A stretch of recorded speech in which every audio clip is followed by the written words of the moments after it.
Hey, what's up, everybody? This is Charles Sabanson, and welcome you guys to another episode of the DREAMERSPRO show. We cover everything from sports, hot topics, classic debates, entertainment.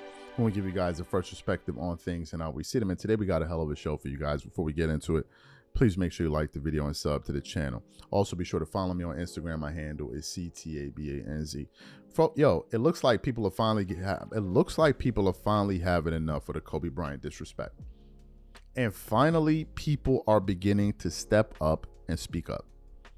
It looks like the Kobe slander has reached a point where it's like, okay, now we got to say something. The last one was when Gilbert Arenas and Tracy McGrady and these guys went on First Take to make their case for what he would do if it was in Kobe's position, forgetting the fact that we saw Kobe go on to win 2 championships without Shaq, right? And a lot of people got pissed off. It's like, yo, use somebody else as your example, man. Use somebody else. They trying to turn championships now into musical chairs. If you put him here and you put him there, you get the same result. Nah, bro, don't work like that. These are different people, different mentalities, different work ethics. Like, let's stop the nonsense, bro. We're not just plugging in stats all over the place. It's just not as simple as that. So we had that. A lot of people pushed back on it. People have had huge arguments. There was a huge blow up the other day on Gil's Arena with Nick Young and all of them. They had that conversation there. So one of our viewers sent a screenshot to me of something that former teammate and friend of Kobe Bryant said, and this person is Matt Barnes, right? Who All the Smoke podcast, and he was essentially responding to a post, and then he left the post. And this post, he was calling out the Kobe haters and these NBA dudes that now all of a sudden want to put themselves on the same level of Kobe Bryant by proxy by coming up with hypothetical situations. So let's get into what Matt Barnes had to say. So this post originally came in, I think it says Olympic Bean. It says, shout out to these 2 MFers who continue to show Kobe love after his death, unlike his jealous peers. You then scroll to the bottom, even Dave East. Shout out to Dave East, man. Shout out to Dave East. So he, Matt Barnes wrote at the bottom, he said, this Kobe slander and disrespect gotta stop. Y'all wasn't talking none of this weird SHI you know what when he was here. Coulda, woulda, shoulda. Respectfully. None of you ninjas was effing with bro.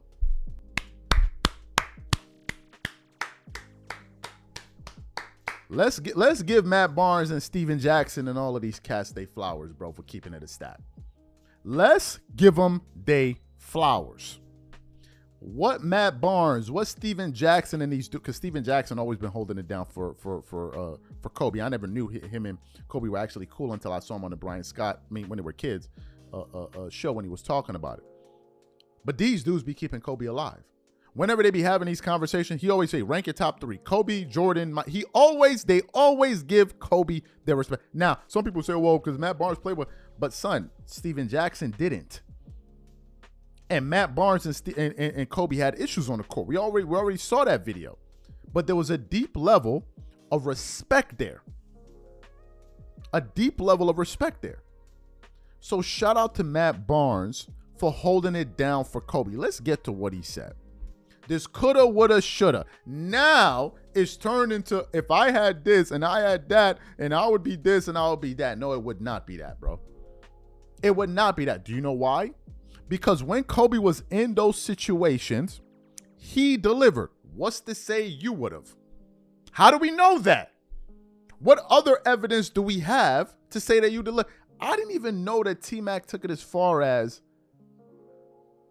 when Stephen A. Smith said you blew a 3-1 lead, T-Mac then threw in Kobe. Kobe threw in a 3. I'm like, yo, bro, ain't that your man? Isn't that your man? My question is, would you have said this when Kobe Bryant was around? Would you and Kobe still be cool if you said that? And the thing is, why is all of these NBA dudes now all of a sudden trying to make it? I said it in the other show, I'm going to say it again. Now they're trying to enhance their greatness by proxy. Oh, I mean, Kobe was good, but I was good too. And they try to diminish what he's doing, like, you see, but if I had that, I couldn't be. No, you couldn't have. No, you could not have. I'm sorry, it don't work like that, bro. From a basketball standpoint, he was better than all of them. T-Mac was incredibly skilled, and I'm just stunned that we're even talking about Tracy McGrady like this, because he was one of my favorite players growing up. I'm stunned. T-Mac was a dynamo offensively. Kobe was a dynamo offensively and defensively. There's a fundamental difference. There is a fundamental difference. You want to do hypotheticals? So if you put T-Mac on that Lakers team, they're going to go beat the Celtics. Man, stop your nonsense, bro. Stop the nonsense. I'm just surprised that T-Mac did. I'm very surprised that Tracy McGrady chose Kobe to be the one to make it. I just watched the video of him and Kobe when they had to sit down with Rachel Nichols. When T-Mac was like, yeah, I used to stay with Kobe, man. Kobe used to show me the way, and I'm just on him. Who knew years later it would be the same one trashing Kobe Bryant on EA? Who knew? Who knew? You got dudes pulling up good games that they had against Kobe, and I'm like, and? Is that all? That's all it took for you to be on Kobe's level? Are you even serious? Are you even serious? If you never made a defensive team, you don't get to even compare yourself to Kobe Bryant. If you never made not even one defensive team in your life, you don't even get to compare yourself to Kobe. Kobe's tied for the most all-defensive selections by a guard in history with Gary Payton. He has 12 of them. 9 all-first, 12 overall. You don't get to compare yourself to somebody like that. I'm sorry, you don't. You don't. I never saw none of these dudes average 35 in a season. I never saw it. I never saw it. I never saw any of these dudes outscore an NBA team in 3 quarters. I never saw it, did you? I certainly never did. I never did. I never saw any of these dudes fighting for their life, going to court, and still dropping 40 a night. I never saw you dudes do that.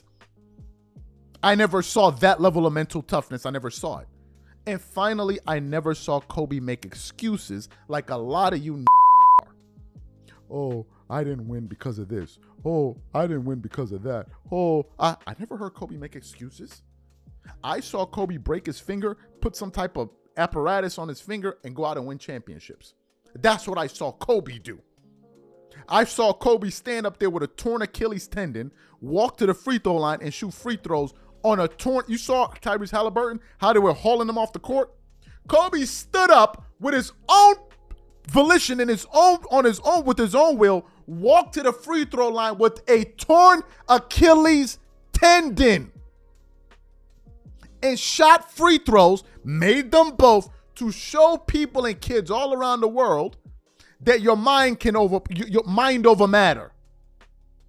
And this is who these dudes want to now connect themselves to. Dudes that have no legacy, that when they were playing had no legacy, but now all of a sudden they trying to attach their name to Kobe. We have gotten to this point. The disrespect has now reached a fever pitch, to the point where now some of his peers, like Steven Jackson, Matt Barnes, and others, Nick Young, Rashard McCann, all of these guys are not saying enough is enough with this nonsense. Do you know some of Kobe's biggest defenders are players that he had physical stuff with on the court? Do you know who I heard destroy a lot of Kobe's haters recently in a clip? Raja Bell. You know Raja Bell, right? Who clotheslined Kobe Bryant, who was not a fan of Kobe. He was the one standing up for Kobe, saying these haters are absolutely insane. Because there's something about him he respects.